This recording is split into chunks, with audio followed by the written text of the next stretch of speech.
The most devious secret you share with a sibling. I had returned from finishing my freshman year in college, and my younger sister Jane had just turned 18. Since we were little kids, our family would often visit nudist resorts, and this weekend was no exception. This one particular resort we frequently visited had great facilities, a good group of friends and families who we got to know over time, and a great lake. The cabins on the resort were a little run down, so the last few years we decided to rent a cabin a 30-minute drive from the lake. On this particular weekend, Jane and I were smitten by the fitness bug. I was trying to get in better shape for the girls at college, and she was about to go to college hoping to make the track team. The first morning we decided we would bike to the lake from our cabin, which took a little more than an hour. When we finally got to the lake, we immediately stripped down but decided to keep our fitness kick going and went for a long run and swim. We felt like triathletes. It was great. After our hours of working out, we met our parents on the beach. They drove down and brought an enormous cooler full of picnic snacks, and some drinks. It was the perfect way to follow up an entire morning of working out.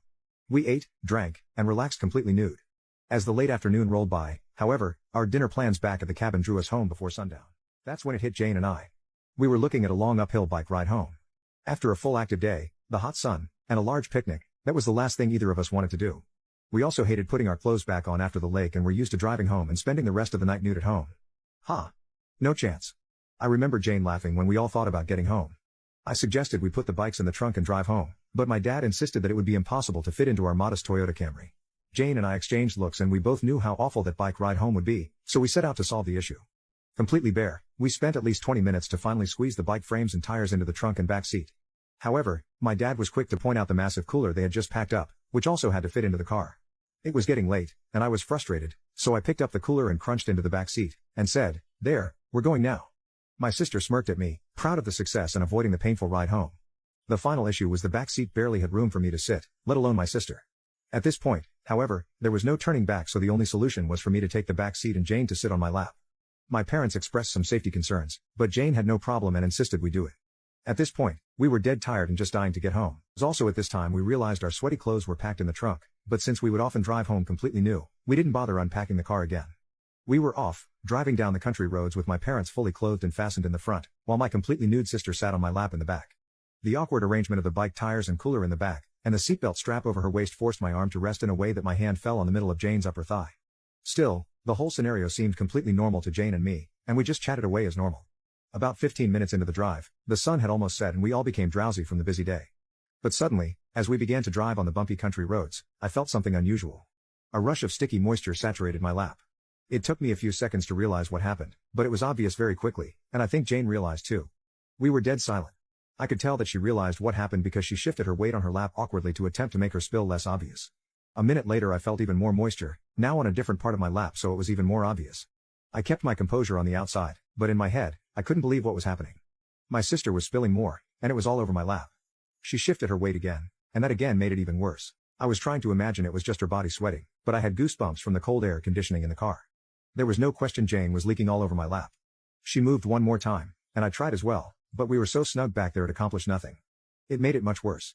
I knew she was accidentally leaking, but now I was doing everything I could to stop myself from getting excited. I shifted to sit more upright, but my hands were trapped on her lap and to her side, so the position. The more I thought about the scenario, the more difficult it became. She shifted one more time, and sure enough, I could feel the blood rushing down there. I tried to slump back in the seat, but there was no stopping it. As I began to push against her, I looked to see my dad driving right in front of us. Luckily he was listening to the radio and focused on the road. He never noticed the awkwardness in the back seat. It was hard to tell from the angle, but my mom looked sound asleep to the right of us. Jane and I remained dead silent. Then it happened. Jane uncomfortably shifted her weight on my lap once again, and I jointly tried to sit upright again. As soon as Jane felt it, she perked up and did her best to lift her weight off my lap until there was no way either of us could ignore it. I could tell she was doing her best to lift herself higher off me, but we were so crammed there was nowhere to go. She continued leaking on me, looking straight ahead. It felt like an eternity. I had my eye on the car clock and figured we were probably only about 5 minutes from our cabin, so thankfully the end was in sight. But the more I thought about the situation, the more my mind wandered. And I know Jane felt the same because her private part was only getting more and more moist. But then, to my utter surprise, she did something shocking. She moved one hand off her knee and placed it on top of mine, placed her other hand under my leg, and twisted her head sideways to catch me in the corner of her eye. She smirked, and then she pushed down on me firmly. My jaw dropped, and I could not believe what was happening.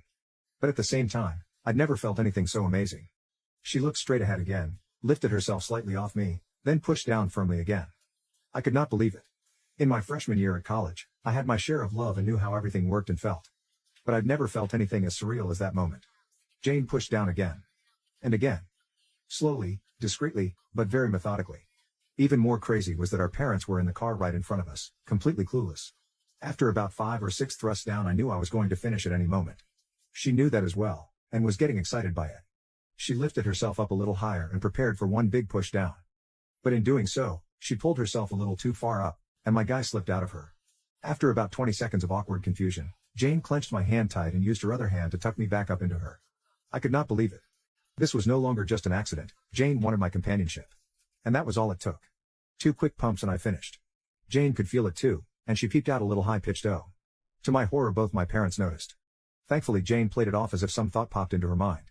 Less than a minute later, we pulled up to our cabin. I could tell she was still enjoying it. My dad nudged my mom awake and started to get out of the car. That's when Jane piped up, "Don't worry, Dad, we made this mess back here. We'll figure out how to bring it to the cabin." Jane and I just sat there, pretending to organize some things in the car. Thankfully, my parents were perfectly content to leave the car and start making dinner in the cabin. When they were inside, I took off the seatbelt, but Jane still just sat there. We sat there for a few minutes until she finally started to lift off of me. I thought she was about to get out of the car, until she pushed back down onto my guy even more aggressively than ever before. We finally got out of the car, and I had to use an entire beach towel to clean up the mess made on the car seat. After we finally unpacked the car, fixed the bikes up, Jane looked at me and said with a clever smirk, "We should bike to the beach again tomorrow." And I could not have agreed more.